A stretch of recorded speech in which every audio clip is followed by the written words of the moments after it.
And hi everyone. It's Friday afternoon. It's 12:04 where I am. I'm in Los Angeles. I'll be here until April 3rd.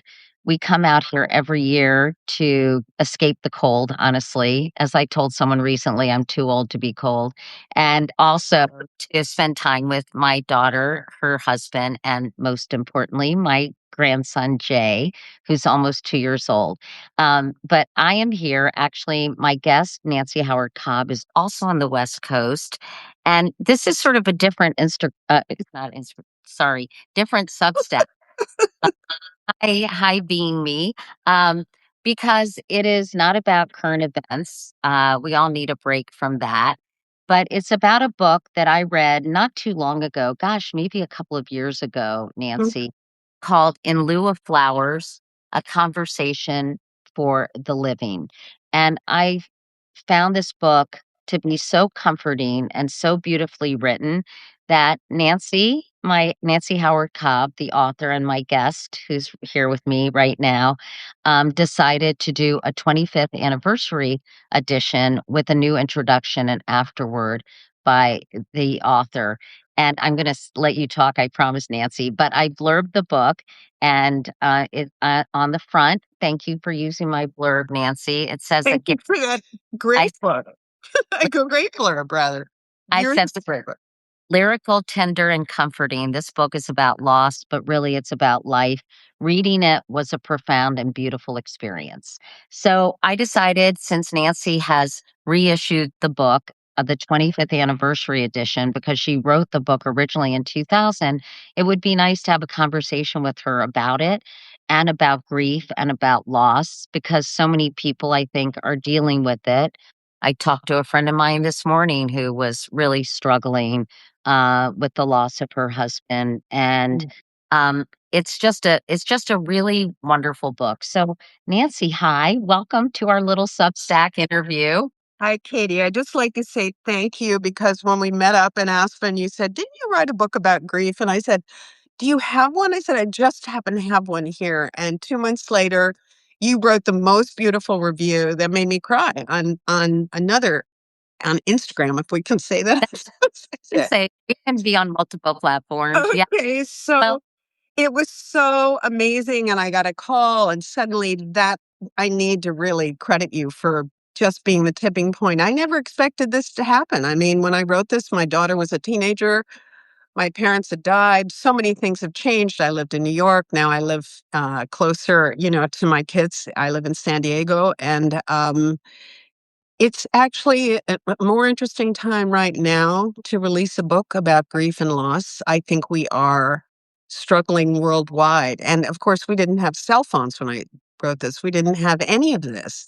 And every day we're getting images and stories from around the world that are so heartbreaking that I think we're all living with a kind of, I wake up in the morning and think, "Oh, now what?" It's a it's a time of a lot of sadness, and, I wanna just honor what people are going through. It's not just a friend of mine, my college roommate's brother's dying right now, actively dying in Colorado, but also there's so many other things that are causing grief right now. I mean, uh, a disintegrating dialogue, unkindness, and lack of grace in people. I just heard Judy Woodruff here the other night. There's a big writer symposium by the sea, and she's just crossing the country talking to people. And I think that's what we have to do. We have to have conversations like you and I are having. And grief is still a difficult thing for people to talk about, in actively. it is. You're so right. And I agree with everything you said. It's not only a time that I think people are feeling a lot of sadness, but it's also a very anxiety producing time. I think what I learned in psychology in seventh grade about your parasympathetic nervous system, it Yeah, kind of right. uh, and the fight or flight syndrome. And it does kind of feel like we're all on a heightened state of alert. I think Yes. partially, largely, maybe because of the news cycle, what's happening in the world and in our country, the vitriol. I think, and the ugliness that, and a lack of, as you said, grace and honestly, just good manners, a lack of good manners and decorum, which is really, I think, a reason to feel sad. But I want to talk about your book because, Nancy, it's so funny because I read it quite a while ago and now I want to reread it. But why don't we start with, you wrote this in 2000, and isn't it crazy to think that was before cell phones? Because I guess cell phones really didn't come into existence. We had those big blocks, I guess, in the early. Right, right. But true cell phones and social media didn't really come to be until about, I guess, 2010. And, so you wrote this in a decidedly different time, but what motivated you to write a book about grief to begin with? Well, to begin with, my daughter was born, and 6 weeks later, my father took his life. He was a war hero. He was a 6'5" swashbuckler who played football at Cornell, and I'm pretty sure now that he had probably had chronic traumatic encephalopathy, probably. And but he was not. He was losing his mind, and uh, took his life. And the juxtaposition of my daughter's birth and my father's death is something that, you know, was it cracked me open in ways that I would never have expected. And it kind of grew me up. And then my mother was diagnosed with dementia 12 years later, and other things were going on in my life. My dear friend Elaine, the cover of this book, by the way, Elaine's death is chronicled in my book. She died of metastatic cancer at 53. This artistic, beautiful cover is done by her twin sister who lives in Santa Fe, New Mexico, and she's 80. It is beautiful. I love it. And so that's her twin sister. And the female energy that has moved this book, people give it out when somebody dies. And there's been a kind of word of mouth that has been so gratifying to me. I think, I worked as an actor and then did documentary films, and I was always doing somebody else's story. And finally, I thought, I met Dan Frank and Judith Jones, neither of whom are here now, but they were really my champions on this book. And I did this book. I said to Dan, now what do I do? And he said, just tell your stories, tell your stories. And I think we're losing our stories. And so when there's a personal story, when things aren't transactional, as so much of the news is, assessment of policy, etc. When you tell somebody's story, for instance, Tatiana Schlossberg, once I read that essay, I thought, I want to go down to Washington and get on the floor of the Senate and read this essay. I am What still mourning for that young woman who had a child and at 35 got a rare, terrible blood cancer, and she's gone. two children. Yeah, just gave birth to a child. I mean, everyone should be required reading for everybody on the planet. But it really makes you stop and think. And uh, I think that death is the great equalizer. I listen to Christy Nome and some of these people snarling, and I think, what's going to happen? Somebody is going to be on a deathbed somewhere, and it's going to make them stop in their tracks and realize what's important. There is something about grief and loss that really, as your Jay died, your mother, your sister. I mean, you've had it. And my mother's always sitting on my shoulder telling me, pay attention, listen, be kind. Um, Well, what I was going to Mhm. I was going to ask you, Nancy, what do you think were some of the most profound and important lessons you learned writing this book? And really, I think we'll talk about why people have such difficulty talking about their own mortality and death and dying. And I've tried to normalize it with my kids. I told them I wanted Fields of Gold from Sting's song to play at my funeral. That's And really good. Eva Cassidy's version is very good too. yeah, Listen it to is. her. Too, and she died young of breast cancer. Young. That's why all that heart goes into her music. You can just hear it. She knew she was going. Yeah, Um, to listen. Oh, it's so sad. But anyway, but we'll talk about kind of the how we get to a place where we can talk about death and dying and our own mortality in a moment. But my original question, Nancy, was what you learned. And as you really faced your own grief head on. Katie, uh, I think there's a wisdom that happens, uh, as I was saying, when you lose someone that you really love. But when I started writing this book, I thought people were saying, "What are you working on?" Be it a party or dinner or something. I'd say, I thought I'd clear the room. I'm working on a book about death and grief. And I thought everyone would disappear, but instead people came toward me and wanted to talk about it because people don't.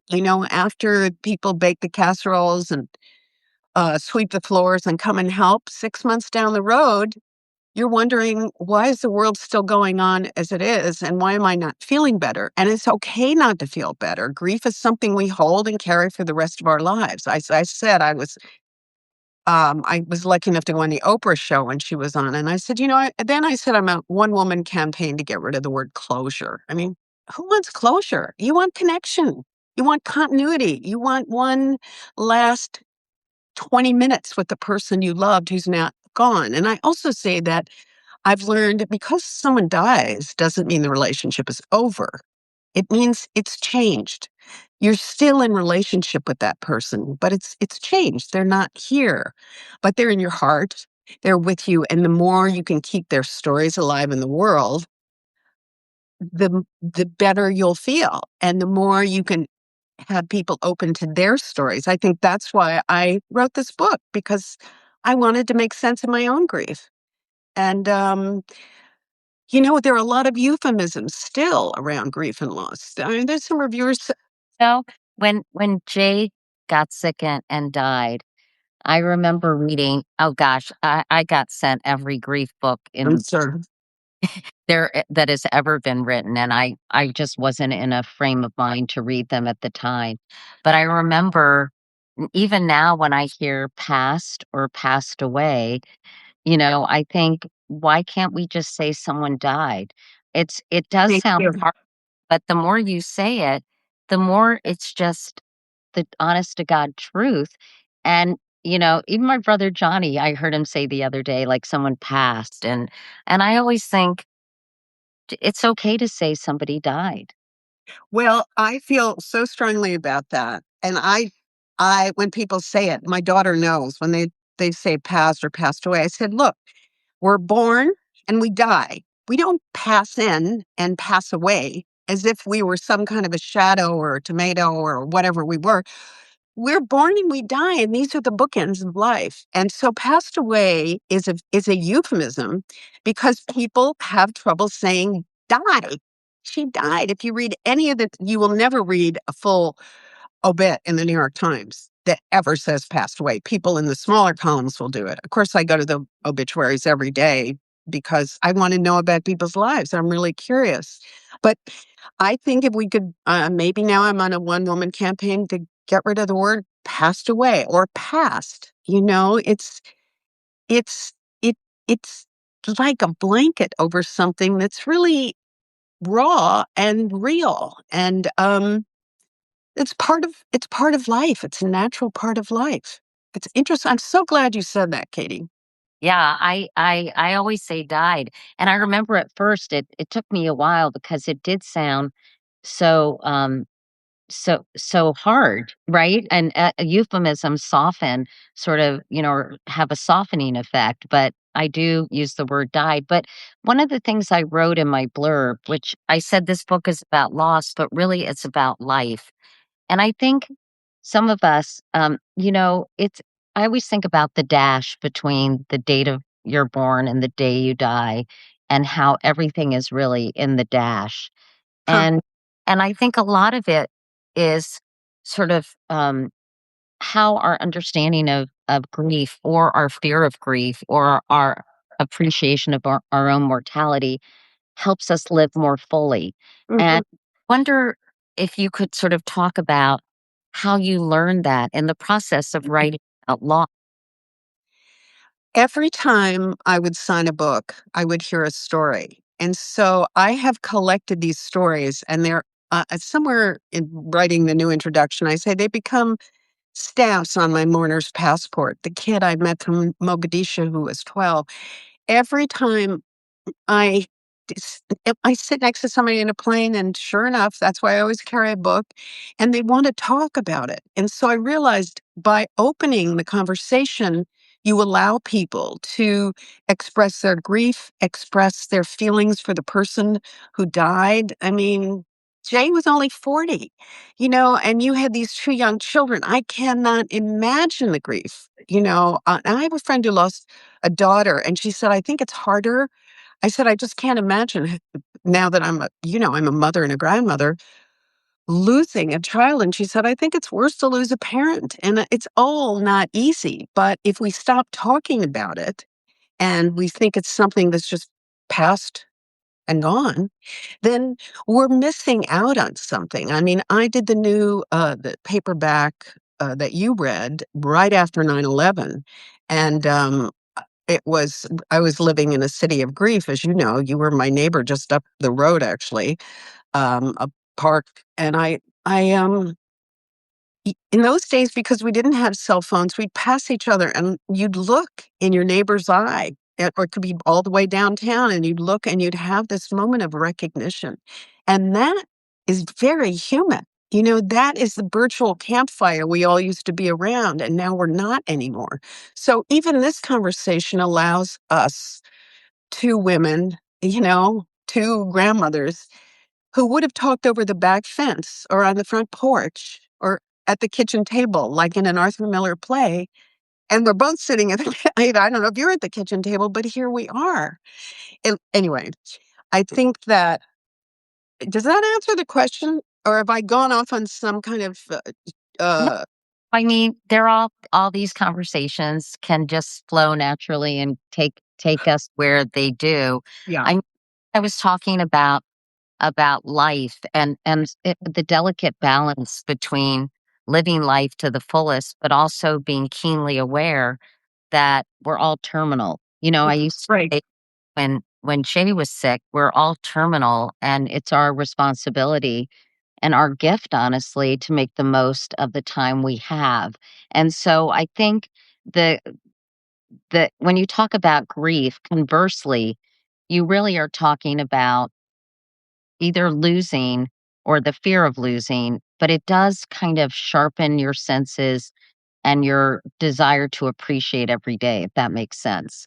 And it Huh? is of this balance, at least for me, and I think, I'm gonna be 70 next year, and I have started to really think a lot about my own mortality, a lot more than I used to the point where, like, I worry, and I get upset and I think about my kids and, my grandchildren and, how I can honestly, this is like kind of a therapy session, but how I can prepare them when I am no longer here and, and, and give them memories. So it's just interesting to me. The whole thing is interesting. Well, also we're in the last few furlongs here. We're not at the beginning of the race. I used to say I'm on the back 9, and then my said, "You're actually on the back 4." And I was like, "Thanks a lot."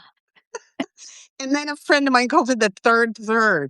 But wherever we are, there is something about all of a sudden looking over your shoulder and knowing there's some time ahead, one hopes, but you never know. So when I talk to my daughter Leland about it, I'll say, "Now listen, when I'm gone," and she'll go, Mom, don't talk. I just can't go there." And so I said, "But I will be." And I talk to my grandsons who are old enough. One's 5 now and one's 10. And Maddox said to me, the 5-year-old, Momo, you're never gonna die. You're gonna live to 150 or maybe 200." And I said, "Okay, I'm gonna do my best, Maddox, to make it to next week." But it's so sweet when they start to talk to you. And I think that these stories that we have that we're passing down, I mean, every year you post about Jay. He's still in your daughter's lives. He's there. Your grandson is named Jay. He's still present. And I talk about, I tell my kids' stories, my grandkids' stories about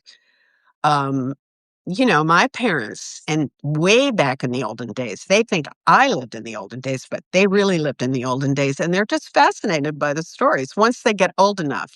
I think you have a window between 5 and maybe 12 when they turn into teenagers, and then you don't have any time again. But I think what you're talking about, Katie, and your vulnerability is what we're not seeing. I was thinking the other day about I was thinking about Trump and his cabinet, and the only one who I don't think has dead eyes is Marco Rubio. I look at them all and they look either like they were made in a lab, or they're just kind of soulless. And I think, how did they grow up? What do they think?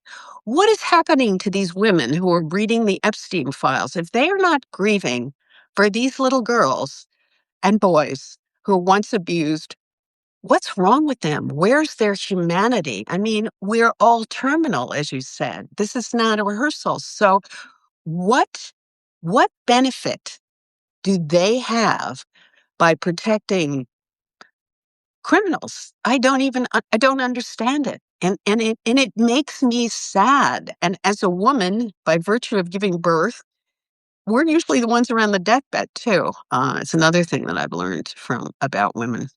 I think it's about proximity to power and Yeah. holding on to that at all costs. Right.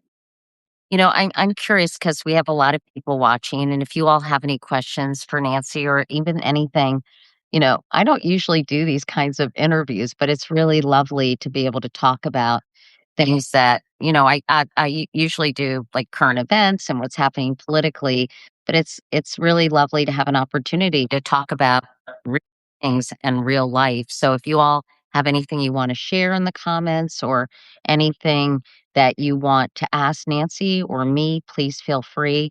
um, do you think things have changed? Because it's interesting. I wanted to do a short film, Nancy, on death doula, which is Uh, a relatively new development where, doulas help people give birth, and right. now death doulas are helping people die. And I'm just curious if you feel that the conversation around death and dying has changed from when you first wrote this book 25 years ago. Yes, I think it's changed a lot. I think that we're talking more about the idea of a death doula. I mean, my mother died in Connecticut hospice, which shockingly was the first hospice in America. First, and it started in 1975 by a group of Yale doctors and nurses. But I was thinking that there is a kind of, um, I think through the arts right now, I was thinking about, if you remember the Laramie Project. Oh, yeah, because I got to know Matthew Shepard's parents, Judy and Dennis, very well because I covered that story and I interviewed them many times. And I went to a beautiful service at the National Cathedral in Washington when his ashes were finally interred, because they were so afraid that his grave would be desecrated. Desecrated. That Anybody who's listening should just Matthew Shepard was a young man, and he was gay, and he was murdered brutally and hung on a fence post in the West somewhere. But what in, happened in what, Katie? in Laramie, Wyoming. In Laramie. So the Laramie Project grew out of maybe 2 or 3 years after his death. A group of actors got together, and I was thinking the other day, we need a Laramie Project for the Epstein survivors. We need to have the Epstein files, and we need to have everyone from Kathleen Chalfant, my friend Donna Murphy. Their actors gave voice to the people who cannot have a voice, and that's what art is about. And I think we're ready for a Laramie Project that is about about these kids, and the bad and the good. I mean, I'd love to produce it. If you want to co-produce it with me, Well, let's that's go. such an idea, I think, and would be such a great way to not only give voice, but honor the courage of all these survivors Exactly. who Ex- not refusing to stay silent. Um, I just wanted, my friend Jen Pasteloff is on here. And Jen, I actually did see this. She said, "Did you guys see the woman who reads obituaries? I wish I knew her handle. Maybe to put this. This is such a fun feed, you all. This woman reads obituaries, and you were saying you read obituaries. Every morning. I think my dad used to read obituaries all the time. Sometimes I read because I just want to see how old people are when they die, and then I'm like, oh shit, there's I well, that happens, but now everybody's 95 that I'm reading about and thinking, not. "Okay, maybe I I'll live longer." I don't know. But is there in their 70s. Anyway, there's a woman who reads obituaries, and I did see this, and I actually shared it with my team. She read an obituary about this woman named Doris, and it turned out there was a twist at the end of the obituary. Doris and her daughter had written the obituary themselves, I believe, if I'm right, Jen. And then they had a living is it what is it called? A living funeral where you actually attend your own funeral. It's more of a celebration, you know, but right, celebration of life is what they're yeah, calling them, but, I mean, there are other things you could do. yeah, with the idea that, funerals, like if you why not be alive when you hear people say such nice things about you, right? Well, I felt that way about my 40th birthday, which was quite a while ago, but, I mean, all I did was cry. All these people came laying there were beautiful art, and all these people descended on our house in Guilford on a lake, and it was a complete surprise, and I said, I mean, I could die today with this. This is the most beautiful thing," and all these people got up and said things, and yes, we should do this, and a lot of people are also bringing people around the deathbeds now, and euthanasia or whatever we're calling it, the right to die so you're not in terrible pain is becoming it's moving forward rather than just having Dr. Kevorkian pull up his van in front of your house, and say, get in. That's not the way I want to go, but I want to have people around and flowers. And in lieu of flowers, I would like to have some flowers and music. I mean, that Eva Cassidy song is one of my favorite songs. One of my Yeah. favorite songs. Wait, sorry, my husband is calling me and I'm like, "Stop calling me, John." Because he he should know that I'm doing this. But Oh, that's okay. Talk to him. no, no, no, no, no, I can't. It's okay. It's All okay. right. Um, There's a by the way, can I just say there is speaking of life, the cutest picture of you 2. I dropped what I thought was your apartment. I dropped a book off, my first book, How They Met, and there's a picture of you in a pink party dress that is like my favorite. You look like a fairy princess. And he's got on like these little velvet slippers with his monogram.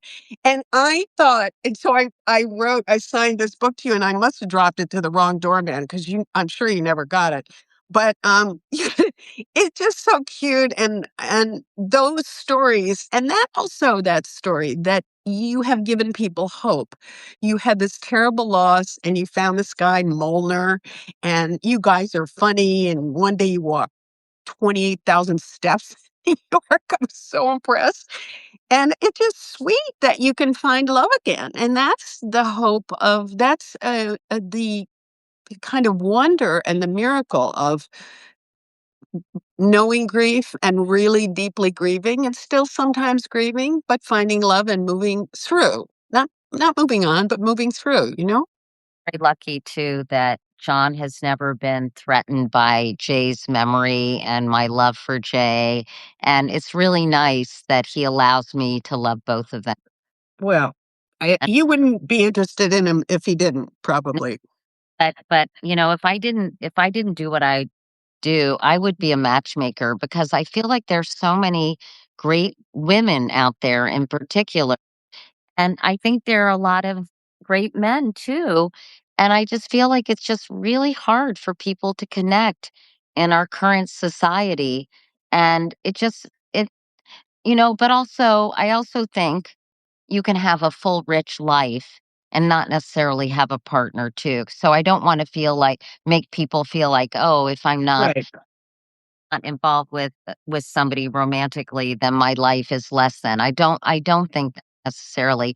But for me personally, my life is richer having her and having someone, just honestly to hang out with. Right. To watch The Pit with, right? Yeah.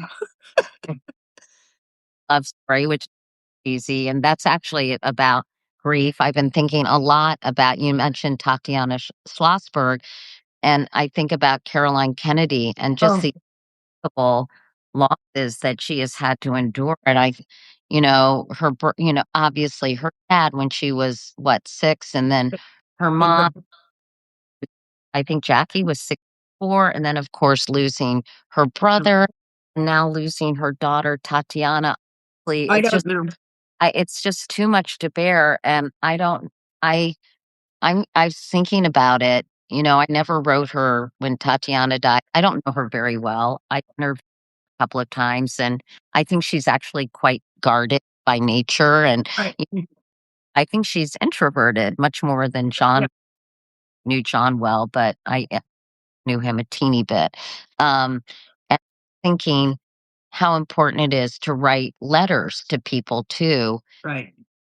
and I haven't done that, and I'm going to because I feel really bad that I just want her to know that I'm thinking about her, and I know. And now, it's more important now in some ways because you're flooded with all these condolence cards and people coming up to you, and then it sort of ebbs. It ebbs. And to have a letter 3 or 4 months later. I mean, I live next to St. Ignatius Loyola in New York, and so that after 9/11, I can't hear you. I I now can't. Now I can. It's sort of you're going in and out. You're dropping out a little bit. I don't know what it is. that's where Jay's funeral was. And that's where and every firefighter and everyone from Cantor Fitzgerald and every day from September 14th on, there would be bagpipers on the steps. My windows were open and I was working on the new introduction of the last paperback at Tears. And I'm half Irish, so bagpipes, just really do me in. And day after day, these bagpipes would go for the firefighters. Sometimes I'd go down. Sometimes I'd visit the guys. 13 of our firefighters died. We had the same fire station on like 80 between on 85th, and that I was part of their ritual just by proxy, and I was just bearing witness to the music and knowing that there are people all over the world every day who are going through this, the latest recruits in the army of the bereaved. And we're here together and we're all human. And we should be more human and kinder because I was gonna ask you because one thing that I think is really interesting is I don't think people know what to say or to help somebody who dying or the family of someone who has passed away. And of course, I experienced this firsthand with Jay for 9 months. Can you hear me okay now? yeah, you dropped out for a minute, but I don't know what that is. Learned how to provide comfort and what to do to help people who have experienced loss or who have been diagnosed with a terminal illness, for example. I think that the truth, just being kind. I've had so many people say to me, I didn't know what to say, so I didn't say anything. And I said, you know what? You don't have to say anything. You can just go in and say, I'm making a cup of tea. Here you go. If you're that close. If you're not, one of the things that I really believe, I did a letter writer book for kids, and then email came in, and people don't really write letters anymore. I mean, I do, but if you write a letter to someone, for instance, your note to Caroline Kennedy, write about the interview with John that you did when your hair was short. I mean, I just saw a clip of that the other day. It was lovely. And you were a kid, and he was certainly a kid. If we have memories of these people, I mean, I didn't know Tatiana, but if other people knew her and may have a little moment of something of her being on a boat or writing something or doing something funny. And if you write that to someone, that is a gift. It's That is like you put true. it in like a family, like a journal, a family album. I was going to say that's such good advice, and I was going to say the same thing. If you can, the kindest letters I got were memories of Jay, or when my sister died, memories of her. If you can tell a story it makes the person grieving feel less alone because Exactly. Exactly. they knew him. They Yeah. had a lovely memory of him, and it just I can't explain how comforting that is, and I would try to avoid these rote letters where "I'm so sorry for your loss," "Let me know if there's anything I can do," which I also think is not a great thing. I think you have to just show up in different Just ways show up. Make a cup of tea. Right. so much. They're not gonna think about, "Oh, could you take, take Ellie to get a manicure," or just, "Can you buy some groceries for us," or "Can you do something? Can you mow the lawn?" All these little things that I was that people can do. But just to get back to what you were saying, Nancy, is like if you can share a memory or tell a story, or somebody wrote me who played lacrosse with Jay in college, and That's he great. description of Jay, this was in the late 70s, and Jay had this long hair kind of that went in the wind underneath his lacrosse helmet. And he described him like running down the lacrosse field with his hair, flying in the wind. And it was so moving. And so if you can do that, that is a gift. I'm getting a little emotional. It's okay, and that's okay, you're allowed to do that, and I cry all the time. I mean, I think people think because I write about this, I'm good with this. If I'm listening to NPR, I listened to something about a schoolgirl in Gaza the other day, and I had to pull off the road because there are no schools in Gaza, and I cry at parades, so I'm really not good at not crying, and, my daughter said it to me, we're sort of I think it's important to cry. I think it's important and again, we go back to where we started. There is no closure. And the idea of if the other thing when people say, "I'm sorry for your loss," did you lose your tennis racket? You need to be very specific. You need to name the person who died. You need to find that's such a beautiful thing about Jay. I'll never forget that now that you told me that. Now I'm going to start to cry.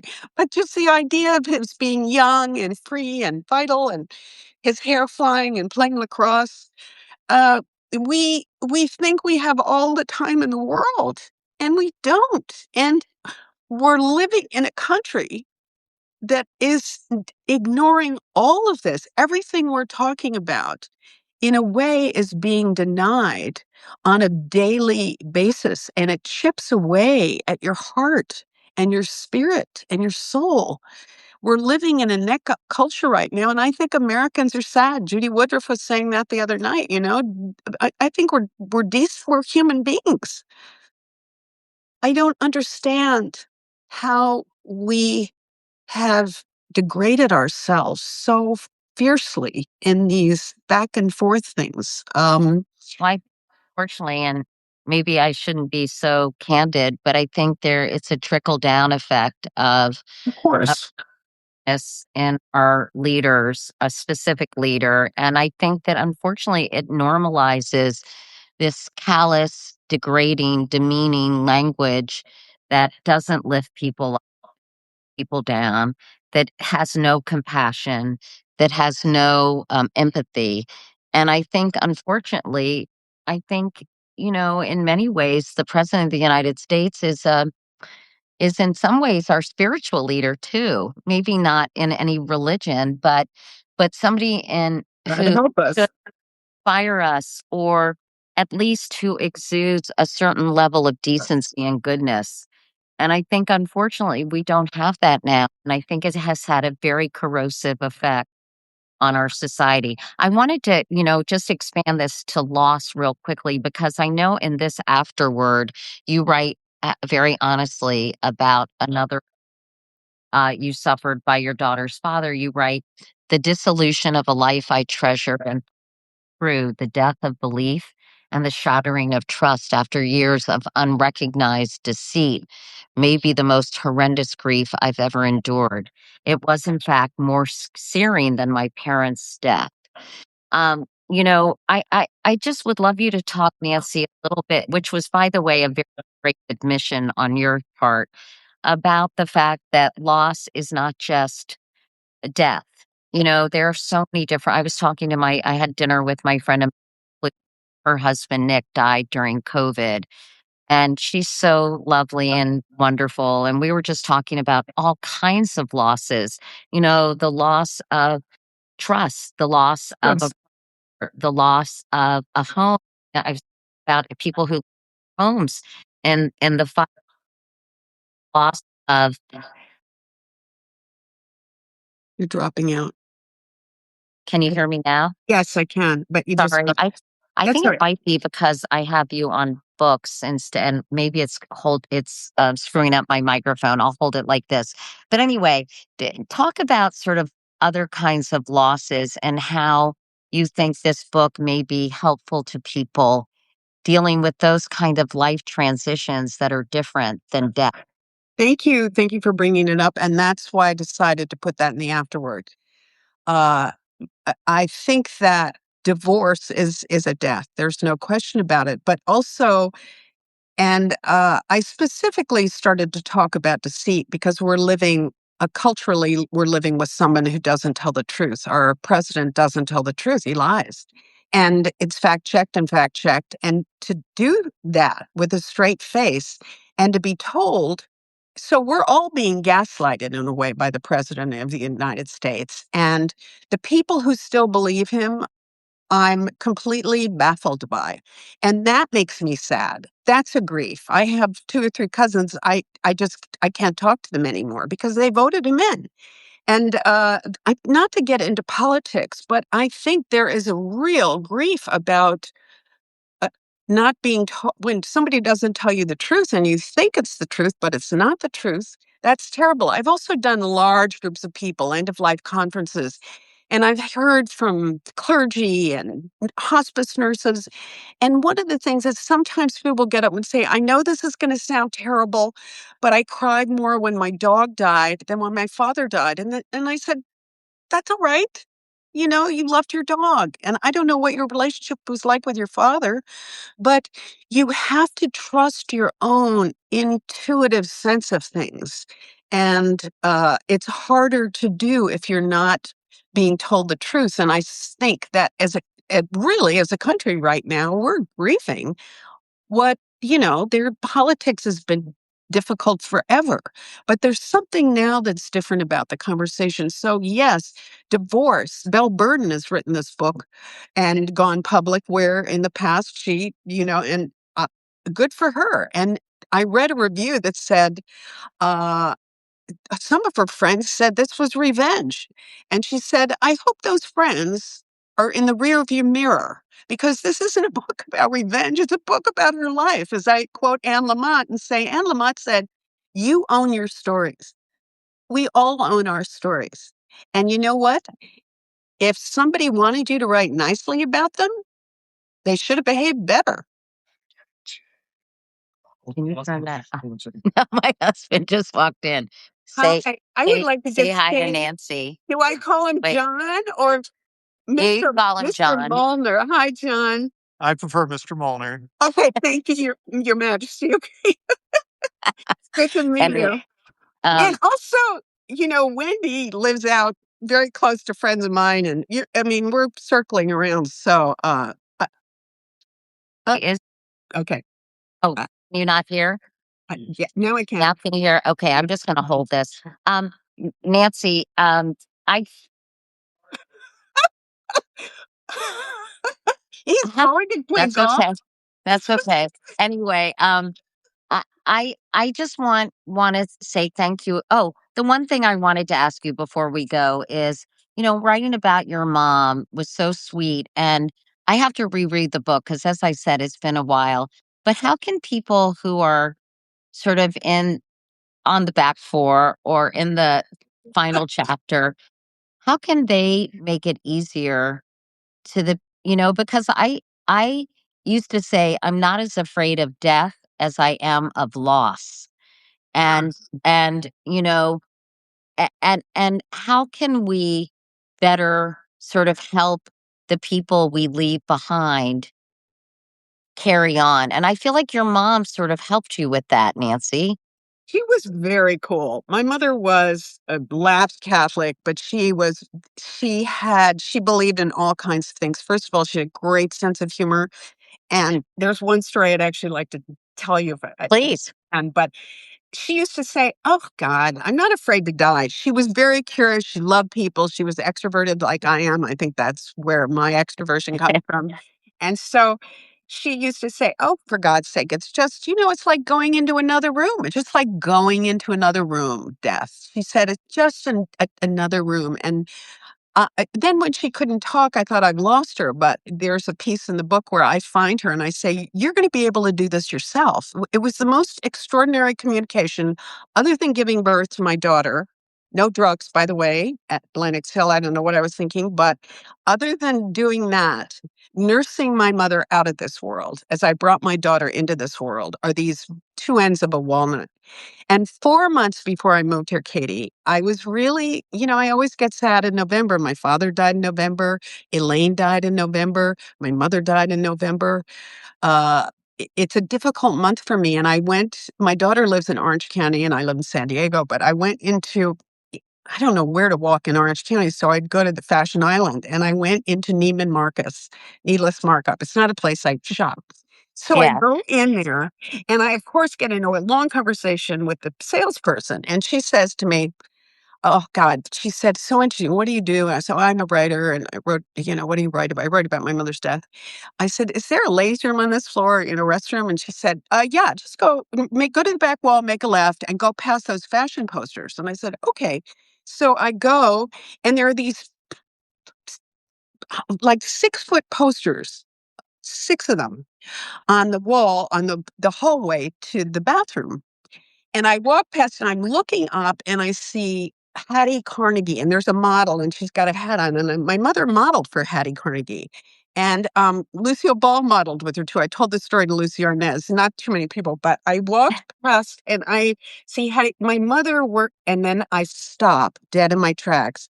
I back up 4 steps and there is my mother at 19 with a pillbox hat. And you can all go, if anybody is in Orange County, you can go see my mother on the way to the second floor ladies' room. And 4 months later, I said, "What am I doing?" I said, "Orange County, what is my mother doing here?" I moved 3.5. I got on a plane on March 11th, 2020 for my daughter's second baby shower. The next day, New York closed, and I never went back. So I make a pilgrimage couple times a year to my mother and have this conversation with her. And there she is, still in Neiman Marcus. And I asked the lady, "Can you come and take a picture of me with my?" She said, Why can't you ask them for the picture so you can have I it? did, but the story is funny. I go back and tell her, and I said, "Could you take my picture with this?" And she said, "Well, why?" I said, "Because that's my mother. That's my mother." And she said, "No." She said, "That's amazing." Then this guy comes flying around the corner who's just so gay and fabulous. And he says he's in charge of all the Neiman Marcus windows all over the world, wherever they're left. And he's based in Dallas, where Mark Neiman Marcus is based. But she said, "What are you doing? What are you girls doing?" And she said, "This is her mother. This is her mother." And he said, I said, "Can I buy this for my daughter's office? What's the deal? What's the provenance?" She said, "I don't know. Let's go up to executive." So the three of us get in the elevator and go up to executive. Sure enough, there's an executive woman in a suit, very serious, sitting behind the desk. And he said, "Her mother is downstairs in a poster at Neiman, on the second floor. Can she buy it?" And she said, "Oh, I don't think so. I just don't think she can buy that." But anyway, he sent me a small one and I have it. And if you my son-in-law for Christmas, he's so amazing, Peter. Um, I mean, I call them my kids, but my son-in-law and my daughter is just beloved. And they were so excited for me to open it. Peter made with AI the background of the book with my mother standing in the middle of it. I will post it. I will send it to you. But Yeah. I opened it at Christmas and, I was a wreck. And so that story, my mother is with me all the time, and it's so much her humor, and I'm so sorry, I think we've gone way too long, but That's okay. No, no, no. Nancy, it's so fun to talk to you.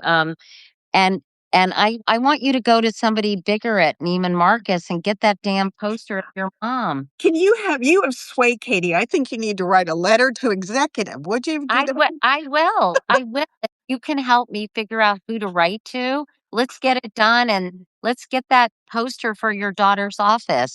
We need to. She has an office actually overlooking Ground Zero. She's a lot of employees, and she also has a big office out here. And I'm very proud of her. She and her partner Michelle.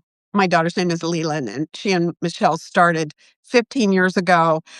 They started their own company with like a closet and two computers, and I think they have 60 employees now, and she started a new underwear brand. That's a plug for my daughter. I also want to plug another book that I really liked. Katie Couric's book is so good, and after I signed my book, I signed my book to you in Aspen, and I went out there, I went, "Oh, that's a lot to carry home, but I'm gonna buy that," and it's signed from the Aspen bookstore, and so I wanted to tell you what a great book. Anybody who's listening who has not read this book, it's just funny, it makes me cry, it made me laugh, it's a terrific memoir, and that's all Well, I read, really. thank you for saying that because it was very honest, right? I Oh, sort of said if you're going to write a book, you have to be honest. Maybe I was a little too honest in places, but I thank you love for saying that. I really appreciate it because I did work very hard on it, and it's about it. I was honest about my own flaws and insecurities, I and know. You and were really, really so honest. That's what was so charming and refreshing about it, and where you've been and who you met, and you were just and the grief you went through, and then I don't know, I remember so much of it, and that's when you know it's a good book or a good movie, uh, when you don't forget it the next day. It's lovely, and I and don't it may be long, but the chapters are short. but, Everybody. but I loved that it was long, and I hated for it to end, but, if it ended, we'd be in the back force, so we just had to hang in.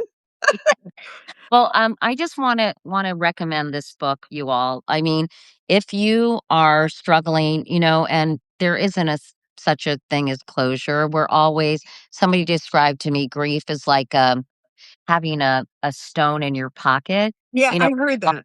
there, but you just don't notice it quite as much as time goes on. But if it is kind of like a meditation. I called it lyrical. Nancy's a beautiful writer, and Wally Lamb also said this meditation on grieving is personal and persuasive, sustenance for the mind and the soul. And it is very much like the Nancy you've seen in this conversation. It's funny and it's also, very profound. And as I said, I got sent every book in the world ever written about loss. And I think I must have read C.S. Lewis and Oh, I yeah. I A reread grief observed, I know them all too. I read recently read Death Be Not Proud by Oh, John. John Gunther. I Yeah, read that, which is just such a heartbreaking story. And it John is. ended up getting divorced and he became gay. Isn't that so interesting? Yes, you never know with people, but I read that in high school and I love that It- book.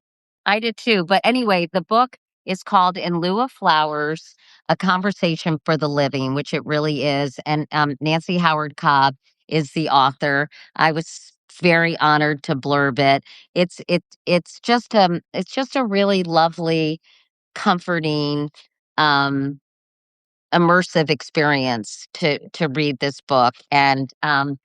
This was really fun. Thank you, Nancy, for doing this. And can I make a couple of other comments real quickly? I just want to remind people that Anna Quinlan's book, Yeah. you have to be part of our book club. We're having so much I fun. know, I'm very excited I interviewed Anna at Grand Central Station once for how they met. She's very cool. I love her. She's so cool, so nice, and so normal. And her Yes, her new book is More Than Enough. So that's our book club. And before we did Theo of Golden I and know. Alan I Lee. heard that interview. He was a lovely guy. He was so humble. wasn't he so nice? And Virginia Evans, who wrote The Correspondent. And it's so nice, people have asked me, like, what were your favorite interviews? And inevitably, I've always said my favorite interviews are authors and writers because my favorite interview when I was on the Today Show was Herman Wouk, believe it, Wow. who wrote Wow. Wednesday War. He was so adorable and so charming and so lovely. I think he was in his 90s. I think Herman Wouk actually was working on a musical with Jimmy Buffett when he was in his 90s. And I was trying to Wow. see how old he was when he died. But anyway, it doesn't matter.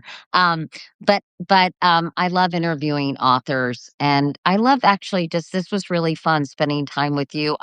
You know, Listen, when you're here, I'm coming out to Rancho, and I want to meet Wendy. And I love that I have a friend that long, and I just love that you write about her in the book. She's all through the book. But I think you're not getting rid of me. Is pretty much okay, the way good. it goes. I think I definitely think that we would be friends. So I it's I never think too we are now. It's we never are. too late. Sure. Even though we're in the back nine of the last couple of furlongs, we both look pretty good. I'm not. I Listen, every time I look in the mirror, I'm like, I don't look that bad, and then I put my glasses on. I'm like, oh that's shit, That's this why that is exactly why we don't want, like, you look about 15 right now when I you look like you're 12, honestly. But no, and my word of advice is don't like go into natural sunlight, look in a mirror with glasses. It's just not a it's not a good idea. it's just shocking. Yeah, at natural light with glasses, you won't leave your house. So, But as everyone says, it beats the alternative, which brings that's right. back to in That's lieu of Wh flowers. which is what we're talking about. Listen, thank you so much for your support on this book, Katie. If you hadn't written that, I don't think I'd be talking to you today, and I don't think this book would have been published. So, Oh, really, it's true. You really wrote such an amazing thing. My friends were calling me and saying, "Have you seen Katie Couric's Instagram?" I said, "No. Oh, I'm never on there." And I was uh, blown away. So, thank you, and I wanna see you at some point when you're out here next time, though. that would be fun. Let me know. By the way, Billy Collins, the famous poet, I mean, you have got some pretty fancy blurbers here, Nancy. He wrote, and then I'll let you guys go because I'm interviewing Nora O'Donnell in a half hour. Oh Nora gosh. called Oh, we that's a great book. Yeah, I've yeah, heard and about it. I mean, I haven't read it, but so that'll be fun because I want to support my fellow authors. But let me just read what Billy Collins wrote. Written with intelligence, charm, and even humor. That's very true. In lieu of flowers, enlivens our awareness that death is, after all, what binds us all together most fiercely. can I just say that Billy and I interviewed writers and poets for 20 years in Connecticut. I had 2 radio shows, and Billy and I interviewed poets for the Sunken Garden Poetry Festival. I met Billy, and we immediately started to go into these brogues, and we formed something called the Irish Orphan Society. We're both only children, and our parents were both dead. So he and I are brother and sister, and so he wrote that, and it was very touching that he did, but You've you've had such a cool life, Nancy, and I hope you thank you. continue to enjoy and to shine a light on sort of the insanity of life and the humor and the meaning and all that jazz. And I'm just going on too long, so I'm going to let you. No, you're not. I think I'd give you just a big hug over this thing, but I do virtually. And thank you. What a pleasure to talk to you. It was a real conversation. It was. You see what we can do on Substack, so you guys and Nancy's got a Substack too, you I guys. do go to I know I have 4 followers, so I think I have 20. Well, hopefully you're going to have more than 4 followers after this station, and hopefully a lot of people will buy this book because it really is a gift. All right, enough already. I'm going now. You're a gift. Thank you, Katie. All right, bye Bye, everybody. guys. See you in a little bit with Nora. See you in the back nine. Okay, bye. Bye, Nancy. Bye. Bye, Bye. Katie.